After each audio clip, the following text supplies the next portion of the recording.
பிஸ்மில்லாஹிர் ரஹ்மானிர் ரஹீம். கண்ணியமிக்க சகோதர சகோதரிகளே, அல்லாஹ்வின் நல்லடியார்களே, அஸ்ஸலாமு அலைக்கும் வரஹ்மத்துல்லாஹி வபரகாத்துஹு. அல்ஹம்துலில்லாஹ். அல்லாஹும்ம ஸல்லி அலா முஹம்மதின் வ அலா ஆலி முஹம்மதின் வபாரிக் வஸல்லிம். அல்லாஹ்வின் நல்லடியார்களே, இது உங்களுடைய இஸ்லாமிய பாதை சேனல். இன்னைக்கு நம்ம ஒரு 7 விஷயத்தை பார்க்க போறோம். இந்த 7 விஷயங்கள், இந்த 7 அடையாளங்கள் உங்களிடத்துல இல்லாம பார்த்துக்கோங்க. இது மட்டும் உங்க வாழ்க்கையில இருந்தா உங்க வாழ்க்கையில பிரச்சனைகளுக்கு மேல பிரச்சனைகள் வந்து கொண்டுதான் இருக்கும், துன்பங்களுக்கு மேல துன்பங்கள் வந்து கொண்டுதான் இருக்கும். நீங்கள் அடையக்கூடிய கஷ்டங்களுக்கு காரணமாக இதுவே அமைந்துவிடும். அதனால இந்த 7 விஷயம் உங்களுடைய வாழ்க்கையில நீங்க இல்லாம பார்த்துக்கோங்க. அது உங்களுடைய வாழ்க்கைக்கு மட்டும் இல்ல, மறுமை வாழ்க்கைக்குமே சிறந்ததாக இருக்கு. ஏன்னா இந்த 7 விஷயத்தை அல்லாஹ் விரும்புவதில்லை. அதனாலதான் இதை செய்பவர்கள் கஷ்டத்திலையும் துன்பத்திலையும் இன்னும் மறுமையிலையும் தோல்வியை அடையக்கூடியவர்களாக இருக்கிறாங்க. அந்த 7 விஷயத்தை பார்க்கறதுக்கு முன்னாடி இன்னும் சப்ஸ்கிரைப் பண்ணாம இருக்கவங்க மறக்காம சப்ஸ்கிரைப் பண்ணிக்கோங்க. இந்த வீடியோக்கு ஒரு லைக் கொடுங்க. இன்ஷா அல்லாஹ் அதன் காரணமாக மற்றவங்களுக்கு காமிச்சு அவர்களும் திருத்தி கொள்ளட்டும், அவர்களுடைய வாழ்க்கையிலும் பலன் பெறுவதற்கு நீங்க ஒரு காரணமாக இருந்து அந்த நன்மையை பெற்றுக்கொள்ளுங்க. நிறைய பேர் கமெண்ட்ல துவா செய்ய சொல்லி போடுறீங்க. உங்களுக்காக நான் துவா செய்கிறேன், நீங்களும் எனக்காக துவா செய்யுங்க. அல்லாஹ் நிச்சயமாக செயல்களை விட எண்ணங்களை பார்க்கக்கூடியவனாக இருக்கான். அதனால நீங்க எவ்வளவு அமல் செய்தாலும் சரி, எந்த எண்ணத்தோடு செய்யறீங்க அப்படிங்கிறதை அல்லாஹ் நோக்குவான். அதனால நீங்க முழு நம்பிக்கையோட துவா செய்யுங்க. எவ்வளவுதான் வார்த்தையால நம்ம கேட்டாலும் சரி, அந்த எண்ணம் அந்த நம்பிக்கை இருந்தாவே போதும், அல்லாஹ் நமக்கு கொடுத்து விடுவான். இப்ப நம்ம இந்த 7 விஷயத்தை பார்க்கலாம். இதுவரையும் இருந்தாலும் சரி, இனிமேல் நம்ம திருத்தி கொள்ள வேண்டும். சொல்ல போனா இந்த 7 விஷயத்துல ஒண்ணு கூட இருக்கக்கூடாதுன்னு நான் சொல்லியிருக்கேன். ஆனா பார்த்தா இதை கேட்டா நம்மள்ட்ட இதுல பாதி இருக்குமாட்டு இருக்கு அப்படின்னு சொல்லிட்டு ஒவ்வொருத்தவங்களும் சந்தேகிக்கக்கூடிய அளவுக்கு இதுல இருக்கக்கூடிய விஷயங்களாக இருக்கு. ஏன்னா இதையெல்லாம் பொதுவாகவே மனிதர்கள் தவறுதலாக செய்து கொண்டு இருக்கிறாங்க. அதுல முதல் விஷயம் என்ன தெரியுங்களா? பாவத்தின் உணர்வு இல்லாதவர்கள். அதாவது நம்ம பாவம் செய்யறோம். யார் தான் பாவம் செய்யல? எல்லாருமே பாவம் செய்யறோம். நீங்களும் செய்றீங்க, நானும் செய்றேன். இன்னும் நமக்கு மேல பயான் சொல்லக்கூடியவர்களா இருக்காங்க, அவங்களும் பாவம் செய்யறாங்க. இந்த உலகத்துல பாவம் செய்யாத மனிதர்களே இல்லை. ஆனா யாருக்கு பாவம் செய்யும் போது அந்த உணர்வு இருக்குதோ, நம்ம செஞ்சது பாவம் தான், இப்படி செஞ்சிருக்க கூடாது, இப்படி செஞ்சுட்டு இருக்குமே, இது இப்படி செய்யலாமா, இந்த மாதிரியான உணர்வு உறுத்தல் இருக்கோ, அவர்கள் பார்த்தா நல்லடியார்களாக இருக்கிறாங்க. அல்லாஹுடைய கலிமாவை, அல்லாஹுவை தேர்ந்தெடுத்த ஒருவர்கள் பாவத்தை ரொம்ப பகிரங்கமா பெருமையா சந்தோஷமா செய்ய மாட்டாங்க. அல்லாஹ் பாத்தீங்கன்னா வெறுக்கக்கூடிய குணத்துல ஒரு குணம் என்னன்னா, பாவத்தை பகிரங்கமாக செய்வது.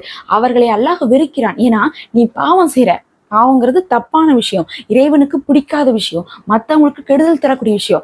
அதை நீ மறைச்சு மறைச்சு தனிமையில செஞ்சா கூட சரி, இறைவனுக்கு பயந்துட்டு அதை தனிமைப்படுத்துற, இன்னொன்னு மக்கள் முன்னாடி அதை தெரிஞ்சிடக்கூடாதுன்னு சொல்லிட்டு தனிமைப்படுத்துறேன்னு சொல்லி கூட அல்லாஹ் என்ன பண்ணுவான், நம்மளை மன்னித்து உன்னுடைய பாவத்தை நான் மன்னிக்கிறேன், நீ மற்றவங்கள்ட்ட இருந்து பாவத்தை மறைச்ச மாதிரி நான் எல்லாத்திட்ட இருந்தும் உன்னுடைய பாவத்தை மறைக்கிறதுக்காக உன்னை நான் மன்னிக்கிறேன்னு அல்லாஹ் மன்னிப்பான்.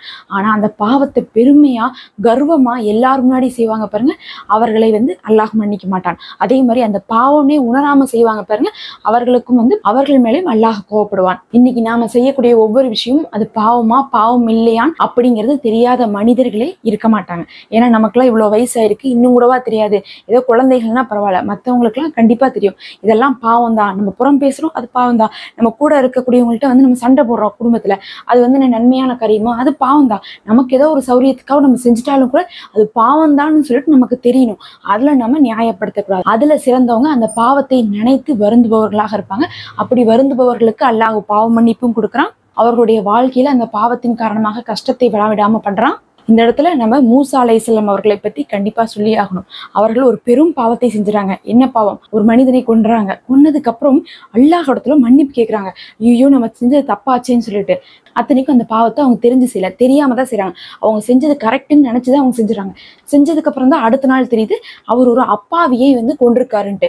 தெரிஞ்சனும் நான் இப்படி ஒரு பாவத்தை செஞ்சுட்டேனேன்னு சொல்லிட்டு அவர் வருத்தப்படுறாரு. நம்ம செஞ்சது பாவம் தான்னு சொல்லிட்டு அவருக்கு அந்த உணர்வு வருது. உணர்வு பார்த்தா அல்லாஹ் இடத்துல உதவி கேட்கிறாங்க. அல்லாஹும் அதுக்கப்புறம் அந்த பாவத்தை செய்த அவருக்கு அல்லாஹும் இந்த உலகத்துல தேவையான அனைத்து நிகமத்துகளையும் கொடுத்தான்.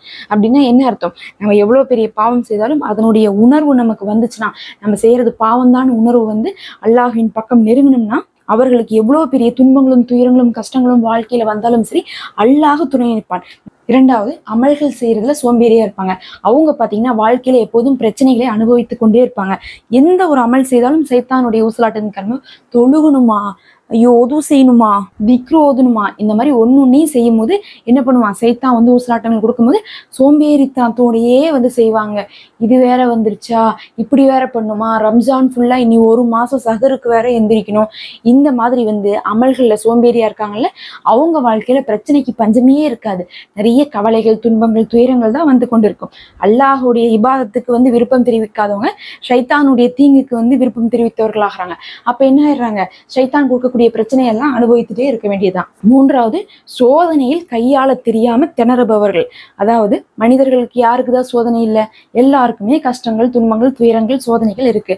அது வந்தப்ப யார் எப்படி கையாளுறாங்க அப்படிங்கிறதை பொறுத்துதான் இருக்கு. அதே நேரத்துல இன்னொரு விஷயம் இருக்கு. இப்ப எனக்கு வர சோதனை உங்களுக்கு வரதில்லை, என்னையோட உங்களுக்கு பெருசா இருக்கலாம், இல்ல உங்களையோட எனக்கு பெருசா இருக்கலாம். நான் என்ன சொல்லுவேன், என்னுடைய சோதனை வந்திருந்தாதான் உனக்கு தெரியும், நீ வந்து எனக்கு அட்வைஸ் பண்றது ஈஸியான என்னை மாதிரி ஒன்னால இருக்க முடியாது. நாம வந்து என்ன பண்ணுவோம், நம்ம கஷ்டத்துல அதிகமா இருக்கும்போது மற்றவங்க எல்லாம் பார்த்து சொல்லுவோம். ஆனா அல்லாஹ் ஒவ்வொருத்தவங்களுடைய தரத்துக்கு தகுந்த மாதிரியான சோதனையை கொடுப்பான்.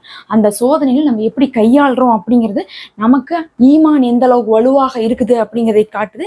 அப்படி சோதனையை ஒழுங்கா கையாள தெரியாதவங்க சொர்க்கத்திலையும் ஜெயிக்க மாட்டாங்க, இந்த உலகத்திலையும் வந்து ஜெயிக்க மாட்டாங்க. நிறைய நேரங்கள்ல நம்ம கஷ்டங்களை எடுத்துக்கக்கூடிய விதத்துலதான் அந்த கஷ்டத்துடைய பாரமே தெரியும். சிலர் வந்து அவ்வளோ பெரிய பிரச்சனையில இருப்பாங்க, இருந்தாலும் அல்லாஹ்வின் மீது நம்பிக்கை போட்டு நேர்மையான விஷயத்துல வந்து அதை முயற்சி பண்ணிட்டு அதுல வந்து எந்த ஒரு வீணான கேள்விகளையும் போட்டுக்கொள்ள மாட்டாங்க.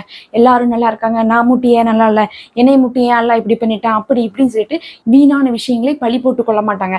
இது அல்லாஹ் நாடியது, அல்லாஹ் நடத்தியிருக்கா, நிச்சயமாக அல்லாஹ் வெளியே கொண்டு வருவான்னு சொல்லிட்டு அல்லாஹ்வின் மீது பொறுப்பு சாட்டுவாங்க. அப்படி இல்லாதவங்க வாழ்க்கையில நிச்சயமாக பிரச்சனைகள் நிரம்பி இருக்கும். நல்லா யோசிச்சு பாருங்க, ஒரு பிரச்சனை வந்தா நமக்கு ஒரு நாள்லயா தெரியுது? கிடையவே கிடையாது. 10 வருஷமா நம்ம கடன்ல அடைபட்டு கிடப்போம், அதுல இருந்து வெளியே வர முடியுதா? வெளியே வர முடியல. ஆனா அதே கடன்ல 10 வருஷம் அடைபட்டிருந்தாலும் அல்லாஹ்வின் மீது நம்பிக்கை வைக்கிறது, அந்த விஷயத்துல வந்து தவறான முடிவுகளை எடுக்காமல் இருக்கிறது போன்ற விஷயங்களை செய்தாவே அந்த கஷ்டத்தோடு இருக்கும்போது கூட அதனுடைய சுமை தெரியாது. இதை நான் நிறைய தடவை வாழ்க்கையில உணர்ந்திருக்கேன். சில விஷயங்கள் சின்ன விஷயமா இருக்கும், அதை நம்ம போட்டு அவ்வளோ கஷ்டப்படுத்தி அதை அப்படியே பெருசா காட்டுவோம். அதுக்கப்புறம் ஒரு பக்குவம் வந்ததுக்கு அப்புறம் தீனுடைய விஷயங்கள் எல்லாம் பின்பற்ற ஆரம்பிச்சதுக்கு அப்புறம் அந்த கஷ்டத்திலையும் ஒரு நிம்மதி இருந்துட்டு தான் இருக்கு, லேசு இருந்துட்டு தான் இருக்கு. அல்லாஹ் கொடுக்கக்கூடிய நிஹ்மத்துகளை அந்த சமயத்திலையும் பார்க்க ஆரம்பிச்சாச்சு. நல்ல வேளை இந்த பிரச்சனை இந்த அளவுக்காவது இருக்குதே அப்படிங்கக்கூடிய எண்ணம் இப்பதான் வந்துட்டு இருக்கு. அதனால இந்த நெருக்கடியிலையும் அல்லாஹ் எனக்கு இதெல்லாம் கொடுத்துருக்கான் பாரு அப்படின்னு சொல்லிட்டு நன்மையின் பக்கம் நம்மளுடைய பார்வையை திருப்ப ஆரம்பிச்சுட்டா அந்த சோதனைகளுடைய கவலையும் துன்பத்தையும் கூட அல்லாஹ் போக்கி விடுவான். பாலஸ்தீன மக்கள் அங்க எவ்வளவு கஷ்டப்படுறாங்க தெரியுமா? சாப்பாடு இல்லை, குழந்தைகளுடைய தலையெல்லாம் வெட்டப்பட்டு கொல்லப்பட்டிருக்காங்க. அதையெல்லாம் பார்க்கும்போது நம்மளுடைய கஷ்டம்லாம் ஒண்ணுமே இல்லைன்னு தோணணும்.